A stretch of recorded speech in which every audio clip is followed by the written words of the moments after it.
Ayun mga lods, so agawan. Gutom na gutom ang ating mga kids. Ayan mga lods. Sinali na ako dyang bago mga idol. Let it, bang, bang. Good morning mga lods. Dito na naman tayo mga idol. At gano tayo ng isang araw. Nag-relax. Although ano lang naman yan mga lods. Sponsor lang naman yan. Kasi kung ako wala tayo masyadong kahit ngayon. Ano lang, lulubog dito kaya kung tayo yung gagastos di natin kakayanin mga lods. Sama pa si Commander. Kaya ano lang yan. May nag-sponsor lang sa akin mga lods. Ngayon mga lods, ito balik tayo ngayon sa ating mga kits. Okay mga lods, naalala ko nga pala yung baka makalimutan ko na naman kaya iuna ko na. Nung nasa beach kami, may nagtanong sa akin, kaya lang di ko na kung ano yung pangalan pag sa susunod na vlog siguro kasi hindi ko makita. Ang binabasa ko noon yung tanong niya kaso bigla akong tinawag, nawala. Natabunan na mga lods. Pero sasagutin natin. Sana panoorin niya to yung nagtatanong patungkol dun sa nest box. Kung bakit daw basa yung nest box niya. Yung mga siguro may inakay yun yung pupo. Totally pupo ang basa ron Hindi naman daw nababasa yung nest box. Bakit daw basa yung loob ng nest box? Ganito yung lods. Kung may inakay ka, normal yan. Totally, minsan kahit itlog pa nga Kaya nga, kung mapapansin nyo, lagi kong pinapayo sa inyo, yung nest box, baka mabili nyo yung plywood yung may pintura, pininturahan nyo sa loob, o kaya yung nabibiling plywood ngayon na makinis. Hindi sumisip-sip ng yun mga lods di ba yung popo.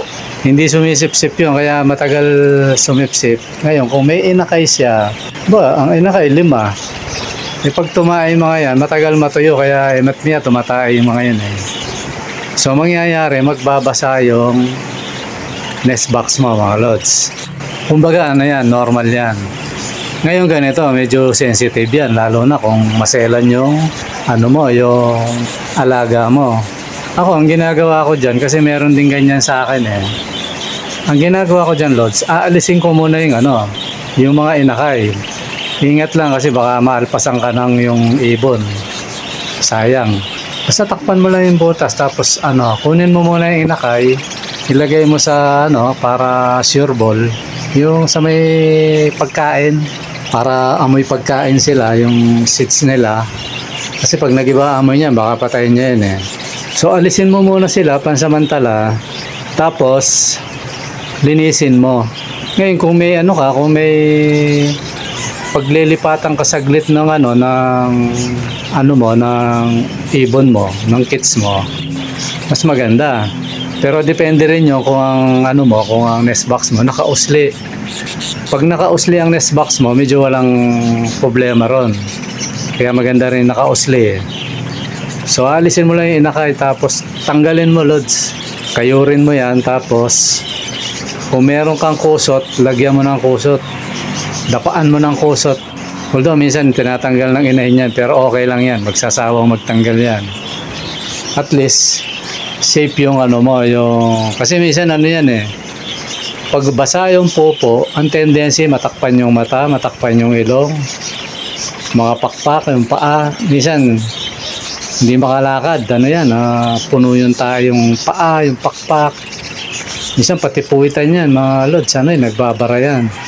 Tapos yung sa may ulo, yung tuka niya, yung panghinga niya, kaya minsan mamamatay yung inakay. So maganda ron, para maiwasan yon, tanggalin mo tapos palitan mo ng kusot.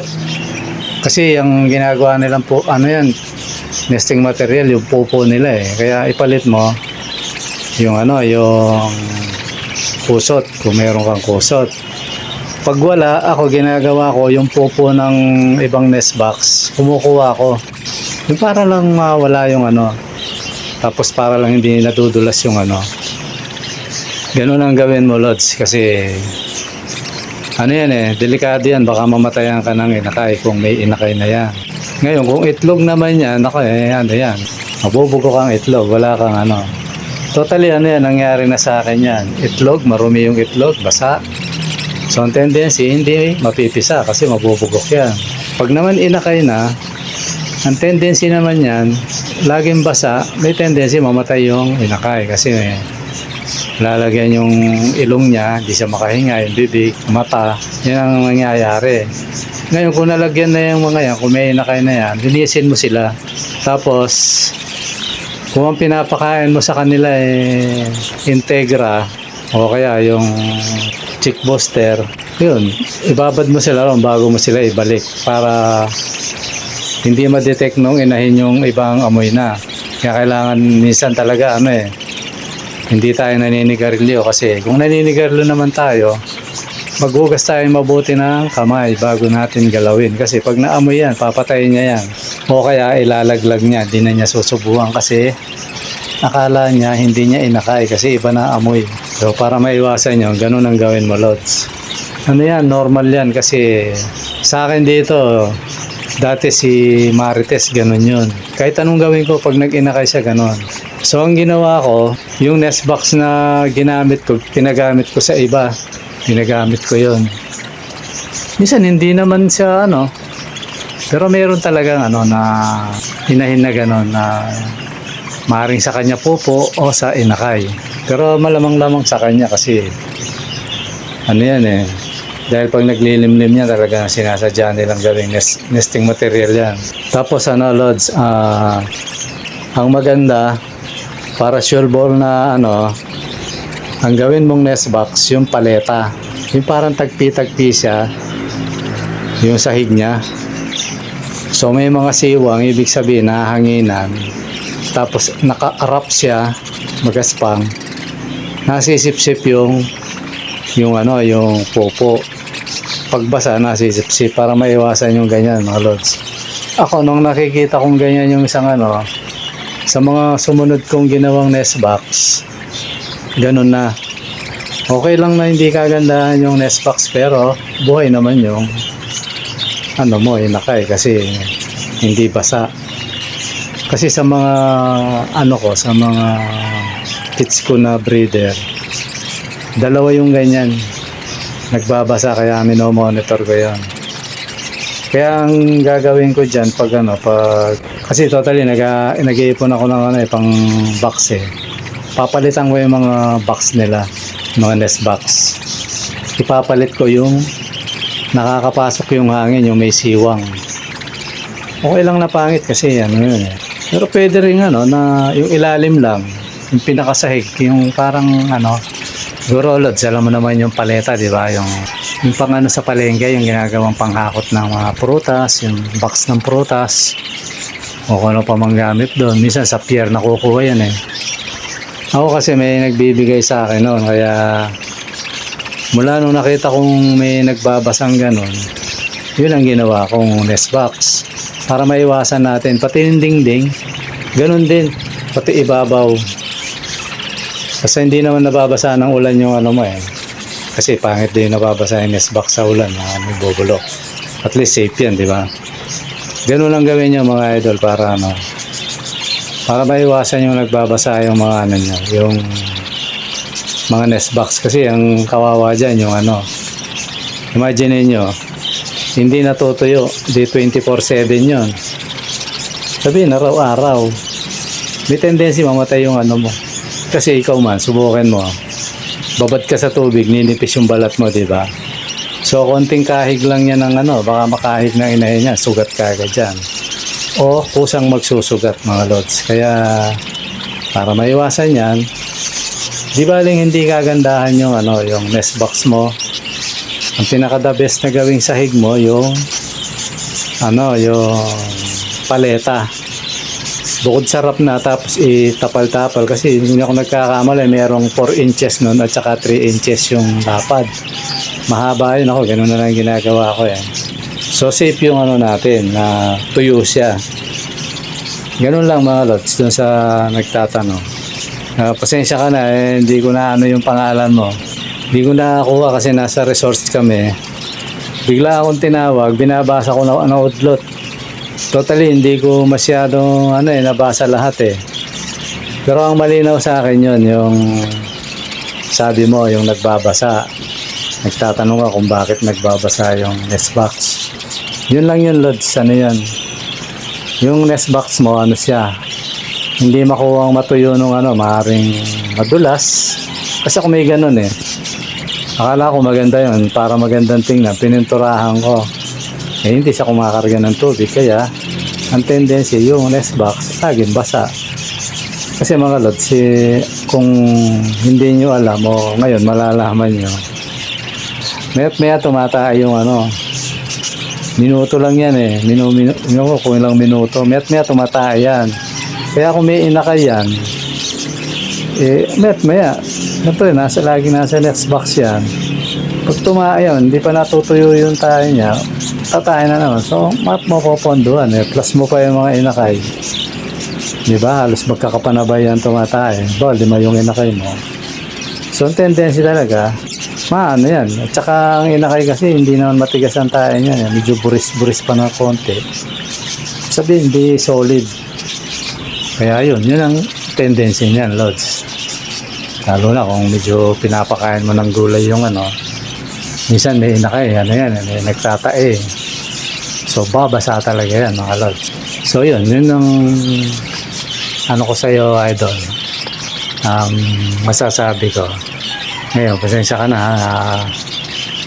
Hindi ko na yung pangalan mo kasi tinawag kasi ako. Totally, ngayon ko lang nasagot. Isang araw pa yan eh. Ano ka na lang uli, Lods, para ma-shoutout kita. Mag-comment ka na lang uli na yan mo na lang. Ako yung nagtanong, Lods, para ma-refresh. Ganun na lang, Lods. Kasi hindi ko nakuha yung pangalan mo. Pasensya na, idol. Ay, mga Lods, yun lang mga Lods, yung natin. Tapos itong mga inakay natin, ayun. Kitang-kita nyo naman na sila. Sabik na sabik, mga Lods. Totally, tsaka dumami sila kasi yung iba nilagay ko dyan. Bala ko pang ang ilagay yung iba, yung nasa kabilang box. Kasi, yung albsto ko, hindi ko na, pandi-display ko na lang. Kumbaga, pasensya na sa mga nag-iibo, Parang wala pa ako sa kondisyon mag-alaga ng albsto. Kumbaga, pandi-display ko na lang. Yung mag-breed, kumbaga. Totally, may nagbibigay pa uli sa akin. Siguro, kukunin ko rin yun. Kaya lang, ewan ko, kung maparami ko, di-display ko na lang. Totally, yung dalawa nga, di-dispose ko na yung galing galing Pampanga kasi sila, wala pa ako sa kondisyon parang kasi aliw na aliw ako sa kits eh. Totally, gaya na sabi ko nung araw, mga Lods, ang gusto ko sa alaga yung maamo. Dati nag-alaga ako ng aso, ilang beses ako nag-alaga ng aso, kung di ako nagkakamali 4 na beses. Yung dalawa doon, sobrang amo, maamong sila. Yung putlong na aso, tsaka yung ASCII lang. Yung ASCII lang, pero mabait. Tapos, imported. Total, hindi naman, mga kumaroon tumingin ng aso, mga balahibos siyang konti. Tapos malaki. Medyo matapang. Pero, naman sa akin, kaya medyo, matapang sa ibang tao, Parang ayoko yung gano'ng, yung met niya, siya sa tao.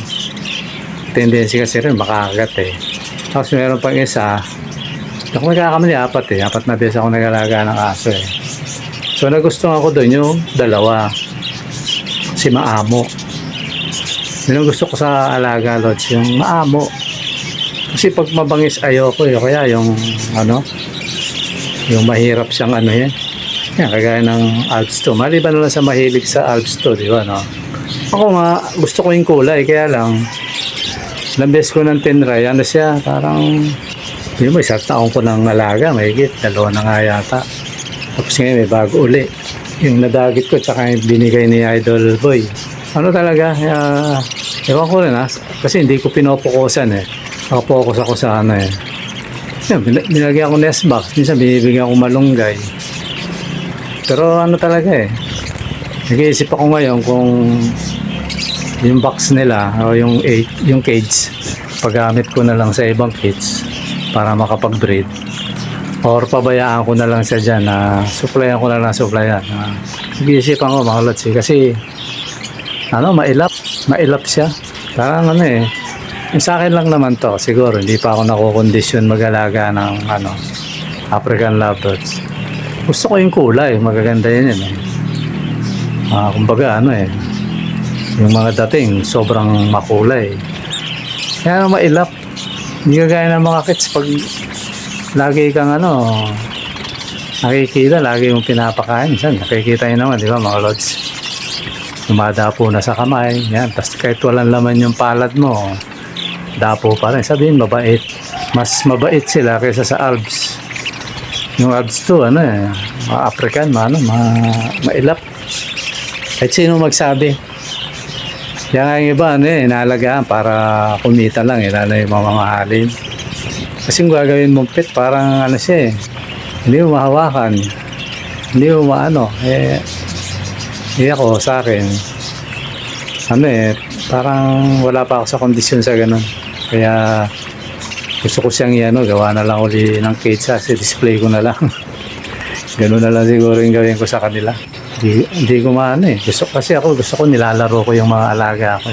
Kaya yun mga lods, pasensya na doon sa ano ko kasi ano eh, kanya-kanya tayong hilig. Pero ano naman, gusto ko siya.